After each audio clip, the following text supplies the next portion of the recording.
வணக்கம், welcome to Chitra Murali's kitchen. இன்னைக்கு என்ன ரெசிபி பார்க்க போறோம்னா தக்காளி ரசம் பண்ண போறோம். அப்புறம் கத்திரிக்காய் முருங்கைக்காய் கறி பண்ண போறோம். ஃபர்ஸ்ட் நான் பேன்ல எண்ணெய் விட்டுருக்கேன், அது நல்லா காஞ்சிருக்கு. கத்திரிக்காய் முருங்கைக்காய் கறிக்கு நம்ம வதக்கிக்கலாம். அதுக்கு முன்னாடி முருங்கைக்காயை நல்லா இந்த சைஸ்ல கட் பண்ணிட்டு கொஞ்சம் மஞ்சள் பொடியும் உப்பும் போட்டு வேக வச்சு ரெடியா எடுத்து வச்சாச்சு. இப்போ கத்திரிக்காய் முருங்கைக்காய் கறிக்கு தாளிக்கிறது என்னென்னு பார்த்துடலாம். கடுகு வெடிச்சிருக்கு, உளுத்தம்பருப்பு சேர்த்துக்கலாம், கொஞ்சம் கருவேப்பிலை, மீடியம் சைஸ்ல 2 வெங்காயம், பெரிய வெங்காயம் நீட்ட வாக்கில் கட் பண்ணி வச்சிருக்கேன். இப்போ அதை சேர்த்துக்கலாம். நாம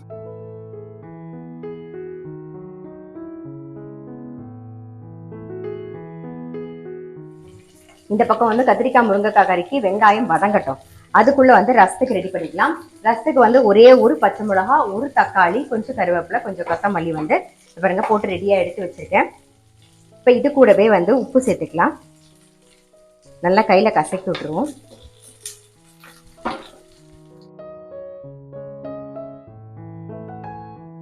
புளித்தண்ணி சேர்த்துக்கலாம். ஒரு சின்ன நெல்லிக்காய் சைஸ்ல புளித்தண்ணி, ரசப்பொடியும் சேர்த்துருவோம். புளித்தண்ணி நல்ல ஒரு கொதி வரட்டும். வெங்காயம் வதங்கிடுது, 2 தக்காளி அதையும் சேர்த்துப்போம். மஞ்சள் பொடி, தக்காளி, வெங்காயம், அடுத்தது கத்திரிக்காய் போட போறோம். எல்லாத்துக்கும் தேவையான உப்பு சேர்த்துடலாம்.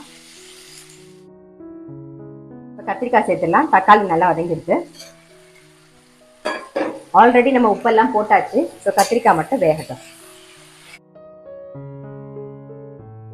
ஒரு 2 நிமிஷம் மூடி வச்சிடலாம். ரசத்துக்கு புளி தண்ணி நல்லா கொதிச்செடுத்து தக்காளியும் நல்லா சேர்ந்து வெந்துடுது. இப்போ ஒரு சின்ன பீஸ் வெல்லம் போட்டுடலாம். இப்போ பருப்பு ஜலம் தான் சேர்க்க போகிறோம். நான் என்ன பண்ணிருக்கேன்னா ஒரு 3 டேபிள் ஸ்பூன் பருப்பு எடுத்துட்டு அதில் ஒரே ஒரு தக்காளி, கொஞ்சம் மஞ்சள் பொடி, பெருங்காயம் போட்டு நல்லா வேக வச்சு பாருங்க, நல்லா கசக்கி நீக்க எடுத்தாச்சு. ஸோ தக்காளி இதுலேயும் இருக்கு. இப்போ பருப்பு ஜலத்தை சேர்த்துடலாம். கொஞ்சம் கொத்தமல்லி போட்டுருவோம். ரசம் நல்லா நுரைச்சி வரட்டும். கத்திரிக்காய் நல்லா வெந்தெடுத்து இப்போ நம்ம வேக வச்சு வச்சிருக்கிற முருங்கைக்காயும் சேர்த்துவோம். ஆல்ரெடி அதில் உப்பு போட்டாச்சு. இந்த வேக வச்ச தண்ணியோடையே சேர்த்துடலாம். ஒரு 2 நிமிஷம் வதங்கட்டும். அதுக்கப்புறமா காரம் சேர்த்துக்கலாம். இப்போ முருங்கைக்காயும் சேர்த்து ஒரு 2 நிமிஷம் ஆச்சு. இதுக்கு தகுந்த அளவுக்கு வரமிளகா பொடி சேர்த்துக்கலாம். காரம்லாம் உங்களுக்கு தகுந்த மாதிரி பார்த்து போட்டுக்கோங்க. ஒரே ஒரு ஸ்பூன் தனியா பொடி, பெருங்காய பொடி கொஞ்சம் சேர்த்துட்டேன். ரசம் நுரைச்சி வர போறது. ரசத்துக்கு கடுகு சீரகம் தாளிச்சிடலாம். கொஞ்சம் கருவேப்பிலை,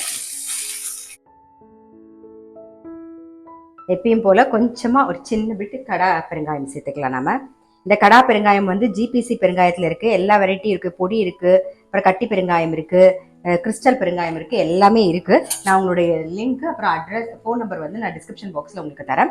வேணுங்கிறவங்க கான்டாக்ட் பண்ணி வாங்கிக்கோங்க. இந்த கடா பெருங்காயம் ரசத்துக்கு சேர்க்கலாம். ரசத்துக்கு சேர்க்கும் போது ரொம்ப சேர்க்கக்கூடாது. ஒரு பிஞ்சு சேர்த்தீங்கன்னா ரொம்ப வாசனையா நல்லா இருக்கும். ரசம் டேஸ்டாவும் இருக்கும். இப்போ ஆஃப் பண்ணிடலாம். கத்திரிக்காய் முருங்கைக்காய் கறியும் ரெடி ஆயிடுத்து. ஆஃப் பண்ணிடும்.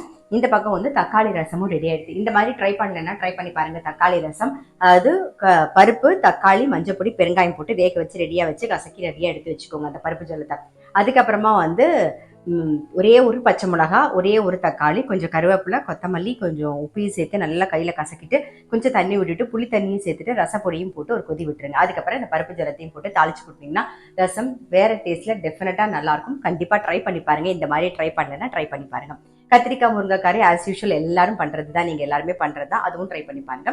இந்த கத்திரிக்காய் முருங்கைக்காய் கறி நல்ல சுட சாதத்துல நெய்யை விட்டு பிசைஞ்சு சாப்பிட்டீங்கன்னா அவ்வளோ டேஸ்டா இருக்கும். அதே மாதிரி இந்த ரசம் சாதத்துக்கும் அந்த பிசைஞ்சிட்டு இந்த ரச சாதம் பிசைஞ்சிட்டு தொட்டுன்னு சாப்பிடும்போது இன்னும் நல்லா இருக்கும். ஸோ கண்டிப்பா ட்ரை பண்ணுங்க. நான் அடுத்த வீடியோல சந்திக்கிறேன்.